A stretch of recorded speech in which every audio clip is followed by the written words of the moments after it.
पौष्टिक घटकाची कमतरता वाढवते थकवा.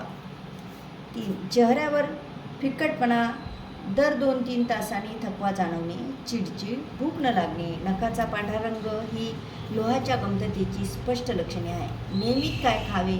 आठवड्यातून 3दा अंकुरलेले कडधान्य, चवळी, मोथा, हरभरा आठवड्यातून 3दा, भाजलेले हरभरे आणि कुरमुरे याची मिश्री किंवा पोहे, मनुका किंवा किसमिस रोज 8 ते 10 हे पदार्थ दररोज किमान 2 तरी खाणे आवश्यक आहे.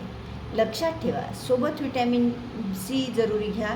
तसेच ही पोह्याबरोबरच लिंबू किंवा मटकीबरोबरच टोमॅटो, हिरवी मिरची किंवा आवळा वापरावा. त्यांचा समावेश कोणत्याही स्वरूपात किंवा इतर स्वरूपात हरभरा आणि उसळीमध्ये करावा. कोणताही पदार्थ खाल्ल्यानंतर किमान 2 ते 3 तास कॉफीयुक्त पेय, चहा किंवा कॉफी अजिबात घेऊ नका. थँक्यू.